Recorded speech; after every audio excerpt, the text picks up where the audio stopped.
Okay, now we are ready to begin the examples leading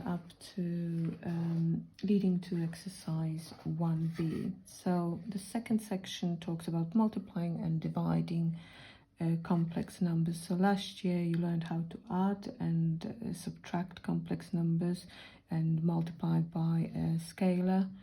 And now you're going to look at the properties of multiplying and dividing complex numbers. So we're not going to prove it, or well, not using trigonometric form. This is something you could do later on, but we can derive it by using our exponential forms of the two complex numbers. So if the two complex numbers are defined like this, so z1 is r1 e to the power I theta 1 and z2 r2 e to the power I theta 2,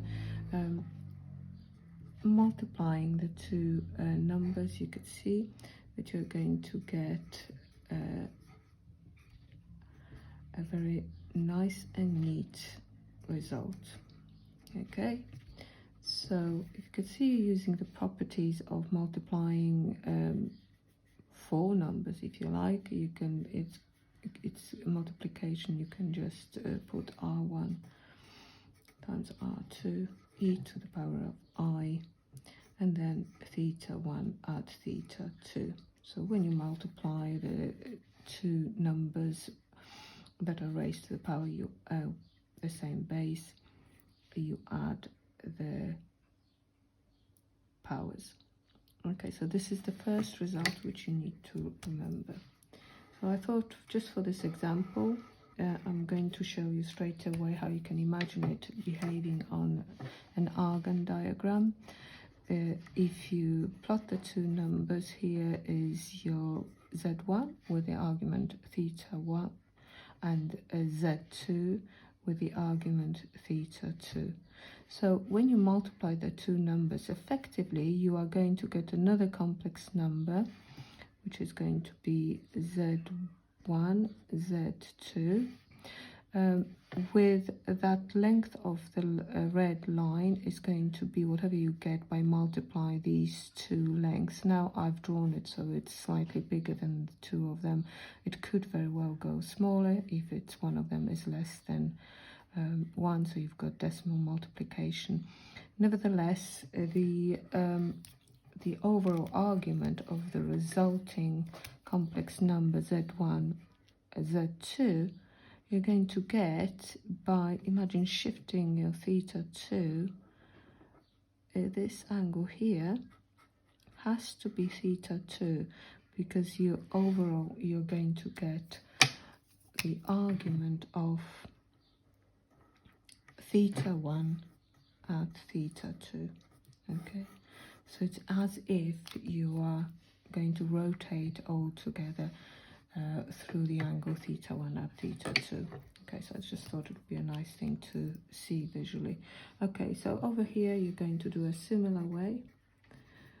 Like I said, these results can be proven using your trigonometrical identities. If you wish to do it later on, once you've done a trig chapter in Pure Year 2, then by all means have a go at doing it. Okay, so here we could split. When you divide two numbers, you can divide the modulus by modulus, and you're going to subtract the powers. So you're going to get I theta 1 minus theta 2. So this is another very crucial result. So when you divide two complex numbers, you're going to get overall a complex number with a modulus of the quotient of the two moduli and the argument of the difference of the two moduli. So we're going to have a go at example 6. Okay, so over here we've got two complex numbers written in exponential form. We're going to transform, work out this answer and write the complex number that you're going to get as a result in x plus iy form. So you could see that all we need to do is multiply 2 by root 3. So it's 2 root 3. And we're going to add the argument. So it's I, and you get pi over 6 at pi over 3, which is clearly a half of pi, so it's 2 root 3 e to the power of I pi over 2. Now, however, we want it in x plus iy form, so your Cartesian form. So we're going to do that, we need to rewrite the e to the power I pi over 2 in terms of polar form or trigonometric form. So it's 2 root 3 cos pi over 2 add I sine pi over 2. Now, you may actually notice straight away that this here, the complex number, so without actually using that, just because the angle is so nice, you should know that this is a complex number. I better not use that diagram, let's use another one, with an argument of pi over 2, obviously modulus 1, so it's simply equal to I. Okay, but we are going to have a go at doing it using our calculator, or not, by working out from trigonometric form. So cos pi over 2, you should know that that is going to be 0, sine pi over 2 is 1.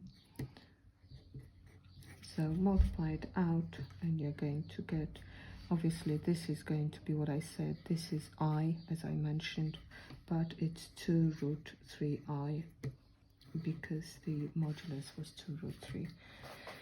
Okay, for part 2 of this question, I hope I have enough room, we are going to use geometrical reasoning. So as soon as, okay, going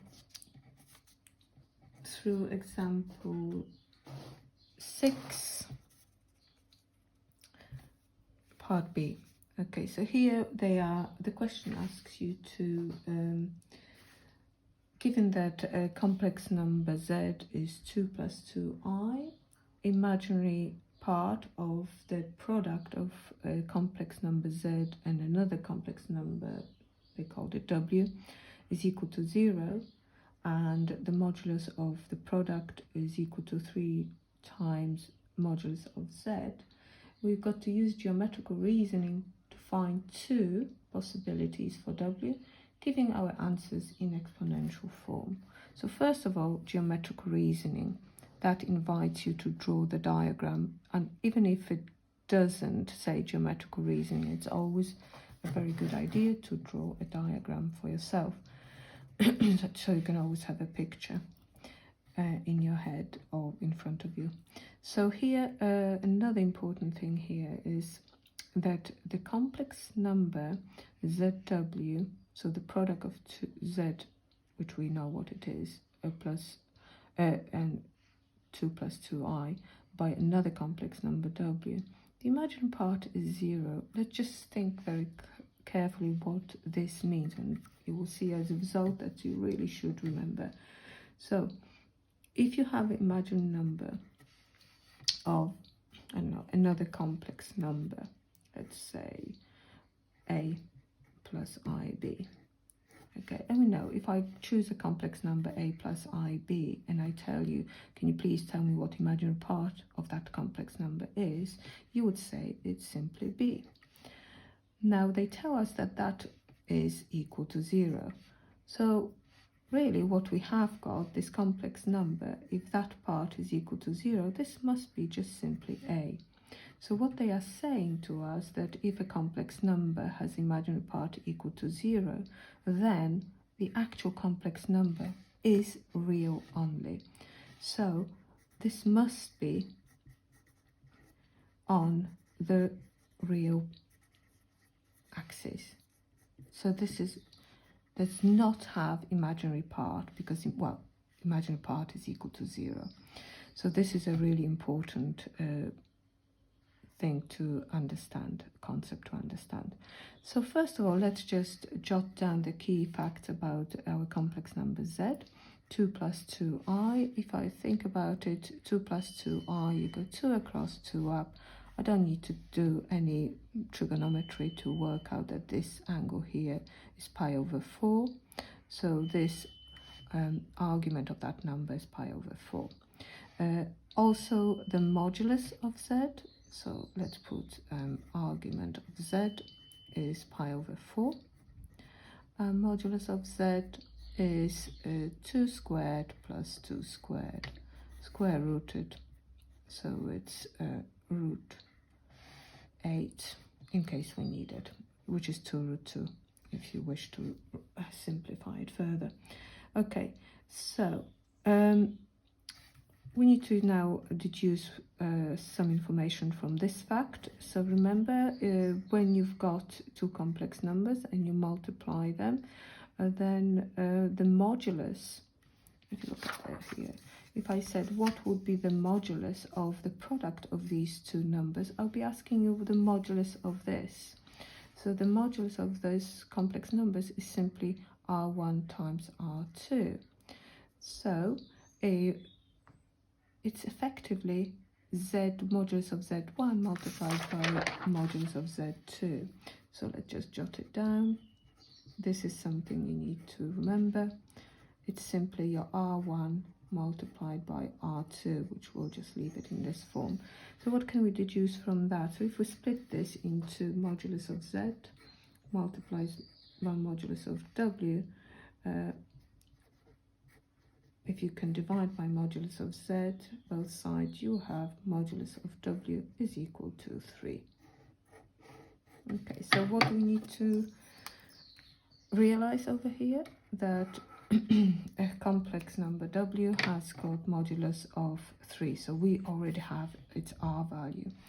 Okay, now when you multiply, as we said before, the arguments you add the arguments together. So we need to get to our complex number so that it's on the real axis, the product is on the real axis. So you could go this way.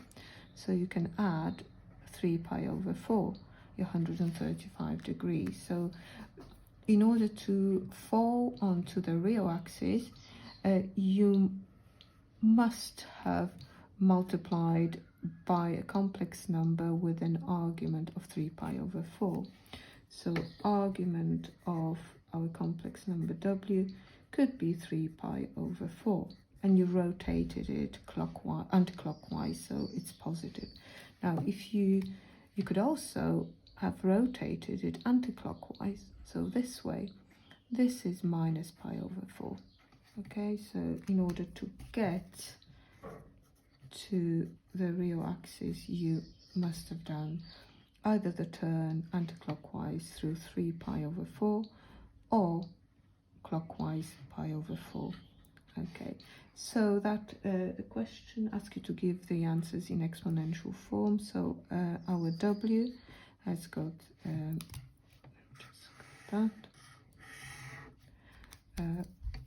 value of r is 3, e to the power of 3 pi over 4 I, or 3 e minus pi over 4 I. There you go.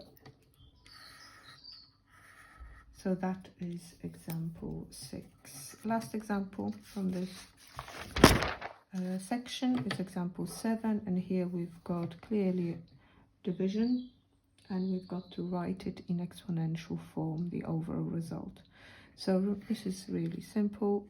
You may wish to rewrite it in exponential form, but you could see that as long as it's plus here and plus here, it's perfectly fine. You could just see that the overall result is going to be the two moduli divided by each other. So it's 2 over root 2. You can rationalize the denominator in a minute. And you could, if you leave it in trigonometric form first, go straight for the exponential. This argument is going to be pi over 12. So whatever argument is on the top, minus 5 pi over 6 plus I sine pi over 12 minus 5 pi over 6. Okay, so pi over 12 minus 5 pi over 6, that's going to be 1 minus 10, so it's going to be, let's just work on that, minus 9 pi over 12. Let's just cancel it down to minus 3 pi over 4. Now this is here, and minus 0.75 pi, so it's perfectly falls between minus 1 pi up to pi, so it's a legal argument if you wish to call it that. So we are going to leave it like that. We can rationalize the denominator, so it just will take you to root 2. So our answer is simply root 2 e to the power minus 3 pi over 4. Let me just write it down where I got root 2 from. So this is just root 2, and that's the answer. Okay, so now you can go ahead and have a go at exercise 1b on page 7.